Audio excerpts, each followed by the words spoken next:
আসসালামু আলাইকুম রহমতুল্লাহি ওয়া বারাকাতুহু।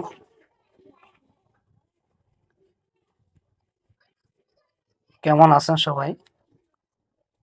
দেশ এবং দেশের বাইরে যে যেখান থেকে আমার ভিডিওটি প্লে করেছেন বা অন করেছেন, সকলের প্রতি রইল আমার গভীর শ্রদ্ধা ও ভালোবাসা। আশা করি সবাই অনেক ভালো আছেন। যারা নতুন আছেন আমার চ্যানেলটি সাবস্ক্রাইব করে পাশে থাকবেন। কারণ ফেসবুকে, টিকটকের, ইউটিউবের সকল বন্ধুদেরকে আমার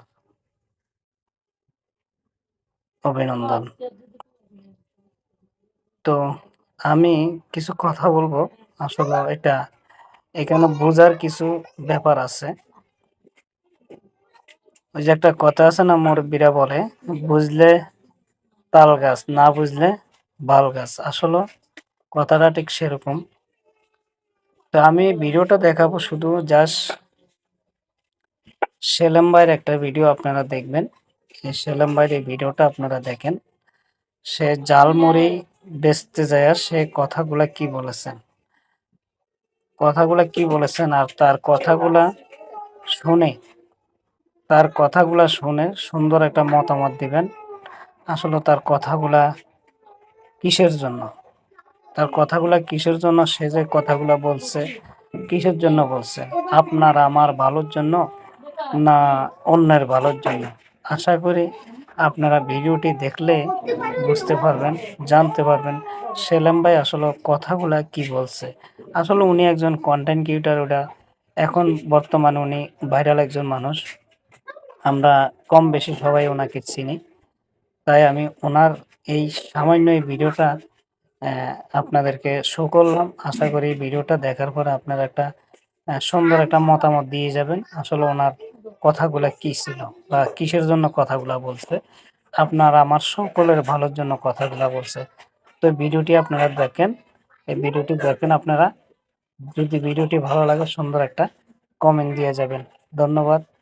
আর আপনারা ভিডিওটি দেখতে থাকেন, এর ভিতরে আমি একটু ঘুরে আসি। বাজি থাক, তুই আর কোন লাগতো না। আর তোর কি রাখবো? সারা পুজো তো এক উল্টা পাল্টা কথা কবি, এক মারি গেলাম, মারি কেউ নাই তোর এটা পাস হইয়া। তুই গরম কিনলে হয়েছে এটাই বুঝছি, আর কিছু কোন লাগতো না।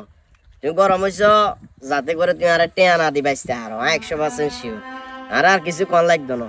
মেন সমস্যা হলো গিয়ে জানো না, আন্ডা গরিব তো, আন্ডা লগে ব্যাকে হারে। আজ যদি নামি দামি কোনো একটা রেস্টুরেন্ট হইতো, হেঁটে 1600-1700 টাকা বিল আইলেও অনেক সময় খাবার ভালো না লাগলো আন্ডা চুপচাপ খাই উড়ি যায়। তুমি ব্যাগে মিলে আতুন 10 টাকা জালমুড়ি 2 বার লইছ, আর অঙ্গা আরেকবার লইছ। তোমার তাই ব্যাগে মিলে টেয়া হাই 30 গা। তুমি 30 টাকা না দিবে বলি জালমুড়ি গুনের মেলাম মারে হালাই দিছ। 2 বার তো ঠিকই খাইছ। তোমার তো যদি টেয়া না থাকে তুই আরে কইতা, অসুবিধা নাই, তোমার কইতাম যে টেয়া দেওয়ান লাগতো না। কিন্তু যে খাবার গুলা যে নষ্ট করলা, দিন শেষে ক্ষতি কারো জানো নি, তোমার। কারণ তুই তোমার রিজিক নিজে নষ্ট করিয়ে লাইছ। তোমার লগে এই খান না, তুমি অলরেডি 2 বার খাইছ না। আসলে দোষ কোনো আনে না, মেন দোষ হলো আমরা গরিব। সবচেয়ে বড় দোষ হলো এটা। মন মানসিকতা চেঞ্জ করো। আমি তোমার বাপের বয়সী, কিন্তু তুই আরে যেভাবে কথাবার্তা কইছো এটা তোমার তো আশা করি। তোমার টেয়া লাগতো না, লবণ বেশি হয়েছে, লবণ বেশি হয়েছে। টেয়া লাগতো না, লবণ কি আসলে বেশি হয়েছে দেখছ? ঠিক আছে। তো অসংখ্য ধন্যবাদ সকল বন্ধুদেরকে। সবাই আশা করি ভিডিওটা ফুল দেখছেন, আর দেখার পরে নিশ্চয়ই আপনাদের ভালো লাগছে ভিডিওটা। আর যদি আমার এই ভিডিওটা ভালো লাগে তাহলে সবাই শেয়ার করে দিয়ে আমার পাশে থাকবেন। আর আপনাদের সাপোর্ট আমার খুবই প্রয়োজন, সবসময় আমাকে একটু সাপোর্ট করবেন। অসংখ্য ধন্যবাদ এতক্ষণ আমার সাথে থাকার জন্য। ভালো থাকবেন, সুস্থ থাকবেন। আল্লাহ হাফেজ। আসসালামু আলাইকুম।